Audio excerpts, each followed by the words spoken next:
നമസ്കാരം കൂട്ടുകാരെ, ശാലീന ടീച്ചറിൻ്റെ നിത്യതി നൃത്തനാട്യ കലാലയിലേക്ക് നിങ്ങൾക്ക് ഏവർക്കും സ്വാഗതം. ഇന്നിപ്പോൾ ഞങ്ങളുടെ പ്രോഗ്രാം ആസ്പദമാക്കിയിട്ടുള്ള മീനാക്ഷി മോളുടെ കുറച്ച് ഒരുക്കവും പോക്കും ബാക്കിയുള്ള ചില വിശേഷങ്ങളുമാണ് കൂട്ടുകാരുമായിട്ട് പങ്കിടുന്നത്. വീട്ടിൽ നിന്ന് മീനാക്ഷി മോള് ഇനി മുന്നോട്ട് എന്തൊക്കെയാണ് ചെയ്ത് റെഡിയാവുന്നതെന്ന് നമുക്കൊന്ന് കാണാം. ഹെയറൊക്കെ കെട്ടി തന്നെ മേക്കപ്പ് ചെയ്ത് ഡ്രസ്സെല്ലാം ക്ലിയർ ചെയ്ത് ഇവിടുന്ന് നമ്മൾ ഒരുമിച്ചാണ് പോകുന്നത്. ഞാൻ മുന്നേ പറഞ്ഞിട്ടുണ്ടല്ലോ, ഞങ്ങളുടെ ഭാരത നടനത്തിൽ കുറച്ച് കട്ടിയായിട്ട് തിക്കായിട്ട് നല്ലൊരു എടുപ്പ് കിട്ടുന്ന രീതിയിലാണ് മേക്കപ്പ് ചെയ്യുന്നത്. അല്പം പഴയ രീതിയാണ് ഞങ്ങൾ ഫോളോ ചെയ്യുന്നത്.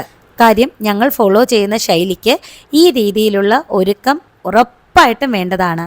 ബാക്കി കുട്ടികളെല്ലാം ഒരുമിച്ച് മറ്റൊരു ക്ലാസ്സിൽ ഇറങ്ങുകയും മീനാക്ഷി മോള് അല്പം കാല് സുഖമില്ലാത്തതിനാൽ വീട്ടിൽ നിന്ന് ഇറങ്ങി വരികയായിരുന്നു.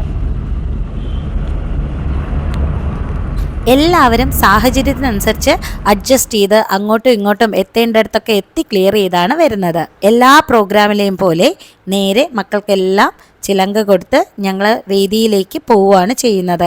കുറച്ച് പേർക്ക് വേദിയിൽ വെച്ചും ചിലങ്ക കൊടുത്തു. കിളിമാനൂര് പുതിയകാവ് ക്ഷേത്രമായിരുന്നു ഞങ്ങളുടെ ഇപ്രാവശ്യത്തെ പ്രോഗ്രാം സ്ഥലം. കൈകൊട്ടിക്കളി ഉള്ളതുകൊണ്ട് കുറച്ച് സമയം ഞങ്ങളെല്ലാവരും വേദിക്കുള്ളിൽ തന്നെ റെസ്റ്റ് എടുക്കേണ്ടതായിട്ട് വന്നു. കുറച്ച് സമയം കഴിഞ്ഞ് എല്ലാം ഓക്കെയായി ഞങ്ങളുടെ പ്രോഗ്രാം സ്റ്റാർട്ട് ചെയ്തു. കൂട്ടുകാരൊക്കെ സമയം കിട്ടുമ്പോൾ അടുത്തെങ്ങാനും ഞങ്ങളുടെ പ്രോഗ്രാം എത്തുകയാണെങ്കിൽ ഉറപ്പായിട്ടും കാണാൻ വരണം കേട്ടോ. അപ്പോൾ പ്രൊജക്ടറിൽ നമ്മുടെ നിത്യതിയിലെ അധ്യാപികമാർ വന്ന് ഏതാണ് അടുത്ത നൃത്തം എന്നുള്ളത് അനൗൺസ് ചെയ്യും.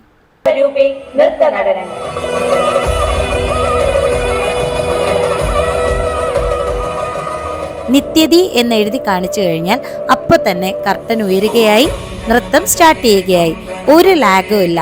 അതായത് ഓരോ ഡാൻസ് ഇടവിട്ടും വളരെ കുറഞ്ഞ ഒരു സമയം, സെക്കൻഡുകൾ മാത്രമാണ് അടുത്തൊരു ഡാൻസിനിടയ്ക്കുള്ള സമയം കൊടുക്കുന്നത്. വേദിയുടെ ആ സമയത്തുള്ള ഒരു ടെൻഷനും കുട്ടികളുടെ എല്ലാം ക്യാരക്ടറും ആ ഒരു നിമിഷത്തിലെ ഭാവ അഭിനയവും അംഗചലനങ്ങളും എല്ലാം ഒരു പ്രത്യേകത അല്ലെങ്കിൽ ഒരു പ്രത്യേക എനർജി നിലനിൽക്കുന്ന രീതിയിലുള്ളതാണ്.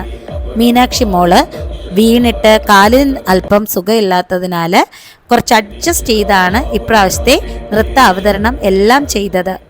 ഭാരത നടനം ഭാവരൂപേ എന്ന ഞങ്ങളുടെ ഈ പ്രോഗ്രാം എല്ലാം കൂടി 30ഓളം സ്റ്റുഡൻസ് ചേർന്നാണ് അവതരിപ്പിക്കുന്നത്.